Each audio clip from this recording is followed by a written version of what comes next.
Hola familia, ¿cómo están? Hoy aprenderemos los aspectos más básicos sobre un tema muy importante, el autismo, o más bien dicho, el trastorno del espectro autista. Trataré de brindarte la información necesaria sobre lo que es esta condición del neurodesarrollo, de la forma más ordenada y simple posible, pero a la vez profunda. Esta es solo la primera parte de este tema.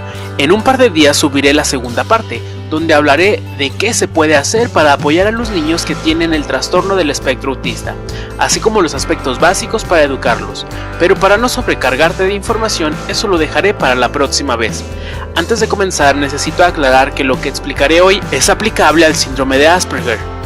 Pues de hecho en los últimos años han habido algunos cambios y ahora el síndrome de Asperger es considerado un subnivel del trastorno del espectro autista. Aunque de hecho, desde hace varios años ya se le llamaba autismo funcional, dando a entender que es una versión menos discapacitante del propio autismo. Asimismo, debo aclarar que antes estos trastornos se identificaban dentro del trastorno generalizado del desarrollo, pero por los cambios recientes ahora simplemente se engloban dentro del término trastorno del espectro autista. Ya sabes que a mí no me gusta ser demasiado técnico en la información que te doy, pero considero que es necesario que te explique esto, pues estos términos aún se usan mucho y te lo menciono para que si te los encuentras sepas a lo que se refieren y la razón por la cual yo no los estoy usando en este video. Pero bueno, ahora sí, sin más preámbulos, comencemos con el tema de hoy. A la mayoría de personas que no son profesionales de la salud les puede costar trabajo entender exactamente qué es esto del trastorno del espectro autista. Esto se debe en parte a la complejidad del tema y por otra parte a que generalmente cuando se explica esta condición se hace de una forma muy poco estructurada, lo cual causa confusión y hace difícil entender y recordar exactamente lo que es. Por eso en este video trataré de explicarlo de la forma más concreta y estructurada posible. Lo primero que debes entender es que esta condición es un espectro. Esto significa que cada caso de autismo es muy diferente. Para entender mejor el término de espectro, te diré que la luz que podemos ver también es un espectro, pues hay una cantidad prácticamente infinita de tonalidades de luz, algunas muy diferentes entre sí, pero todas caen dentro del espectro de luz visible. Cuando decimos que el autismo es un espectro, significa que hay muchas formas diferentes en las que se puede presentar esta misma situación, por lo que dos personas dentro del espectro autista pueden tener características bastante distintas y aún así pertenecer a él.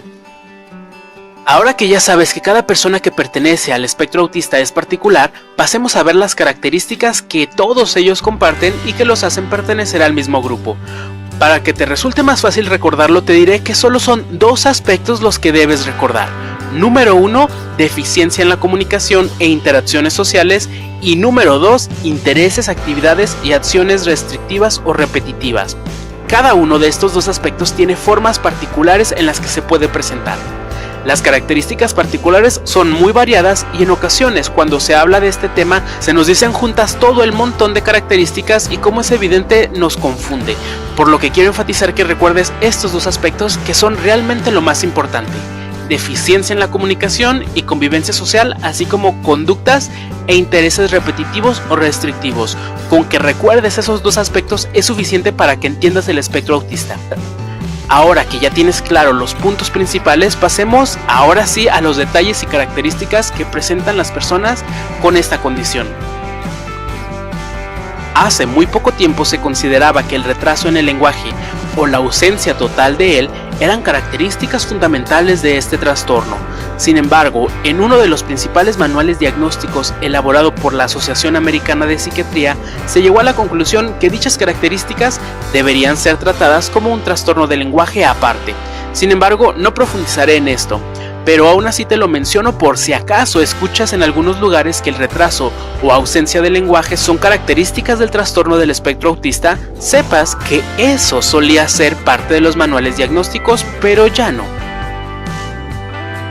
Dentro de lo que consideramos como deficiencias en la interacción social, podemos identificar tres formas en lo que esto se puede presentar: deficiencia en la reciprocidad socioemocional, deficiencia en la comunicación no verbal y deficiencias en las relaciones.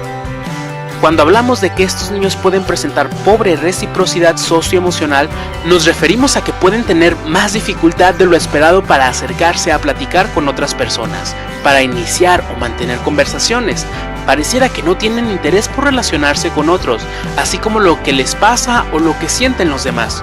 Es decir, si tú muestras interés por interactuar con el niño, él no será recíproco contigo y no te mostrará ese mismo interés. Cuando hablamos de pobre comunicación no verbal, nos referimos a que son poco expresivos. En ocasiones, lo que dicen no va de la mano con lo que su expresión dice. Por ejemplo, pueden decir, estoy muy contento, y tener una cara apática. También hacen poco contacto visual, lo cual es una de las características que se pueden observar desde que son bebés.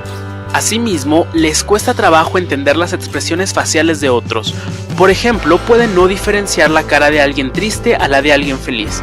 En general, pareciera que las herramientas de comunicación no verbal no están desarrolladas. Cuando hablamos de deficiencias en las relaciones, nos referimos que al niño le puede costar trabajo adecuar su conducta a diferentes contextos, así como jugar para ser amigos, en especial los juegos imaginativos. Ya sabes, aquellos en los que se trata de usar la fantasía para pretender que se es alguien más, y en general muestran poco interés por otras personas. Pues bueno, estas son las deficiencias en las interacciones sociales que caracterizan el trastorno del espectro autista. Como te podrás imaginar, para las personas que desconocen esta información, estos niños les pueden parecer groseros, maleducados o insensibles, pero no es así, simplemente es que ellos no desarrollan ciertas características de la socialización que la mayoría de personas desarrollan naturalmente. Y desde aquí podemos ver la importancia de concientizar sobre este tema. Dentro de lo que consideramos comportamientos, actividades e intereses repetitivos o restrictivos, podemos identificar 4 grandes aspectos a tomar en cuenta, los cuales son acciones repetitivas, inflexibilidad a rutinas y patrones ritualizados, intereses restrictivos y fijos, así como reacciones inusuales a estímulos sensoriales. Parece que estos puntos son un poco más complejos, pero no te preocupes, a continuación te los explicaré. Cuando hablamos de acciones repetitivas, significa que puede hacer movimientos repetitivos como mecerse. También suele repetir parte de lo que se le dice, a lo cual se le llama ecolalia. Por ejemplo, si le dices, hola, ¿cómo estás?, puede contestarte, ¿cómo estás? Otra característica que cabe dentro de este aspecto es que disfruta ordenando sus juguetes en línea o inventar sus propias frases o palabras.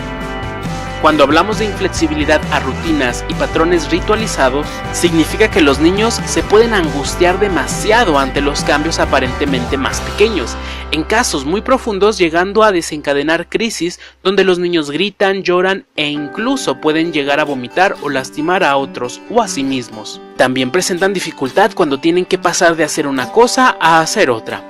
En general, tienen la necesidad de seguir una rutina muy rígida y su forma de pensar igualmente es muy intransigente.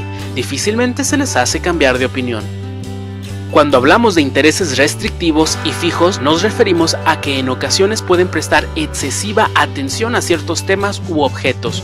Por ejemplo, pueden generar un vínculo muy fuerte e inusual hacia algunos objetos como mantitas, piedras o cosas similares, demostrando una gran preocupación e interés por tales cosas. Este aspecto también se puede presentar cuando los niños tienen mucho interés por algunos temas, por ejemplo, alguna ciencia, algún deporte, alguna actividad particular, pero a un grado excesivo donde a muy temprana edad se pueden volver expertos en el tema. Sin embargo, es difícil que demuestren interés por cualquier otra cosa fuera de su tema de interés.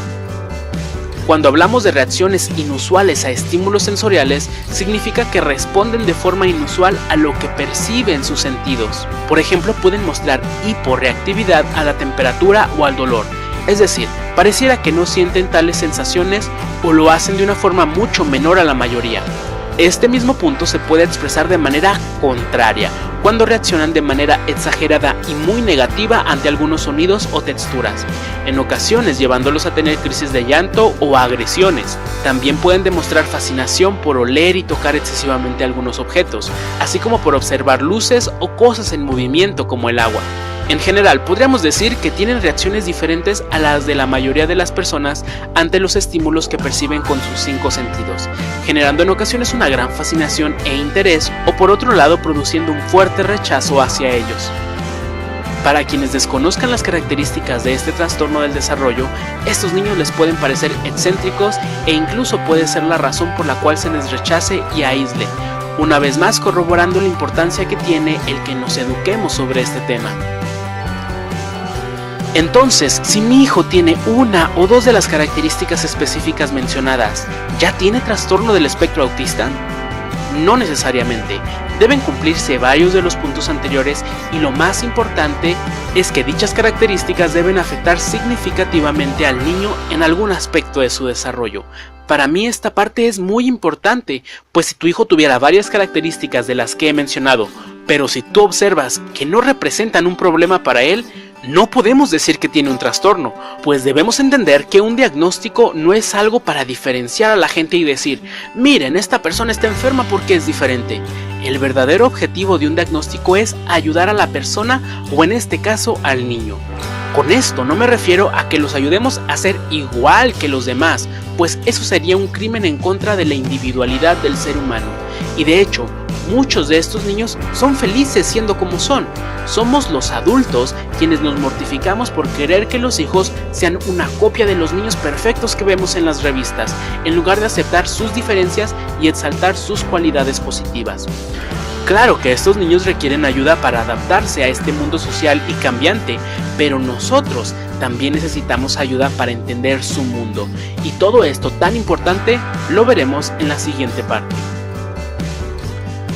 Como te puedes dar cuenta, este es un tema enorme y tan solo en explicar las características del trastorno del espectro autista hemos requerido mucho tiempo, así que para el jueves 6 de julio del 2017 subiré un video con la segunda parte de este tema en el cual te explicaré de qué formas podemos ayudar a aquellos niños que presentan esta condición, así que no te lo pierdas. También te quiero pedir que compartas esta información con todas las personas que consideres que pudieran sacarle algún provecho. Pues como ya lo mencioné, es importante generar no solo conciencia, sino comprensión sobre lo que es el trastorno del espectro autista, pues en su mayoría los problemas que estos pequeños presentan, más que ser causados por su condición, son producto de la ignorancia que hay sobre este tema. Y pues bueno, yo me despido por hoy, no sin antes desearte que construyas una semana llena de comprensión. Hasta la próxima.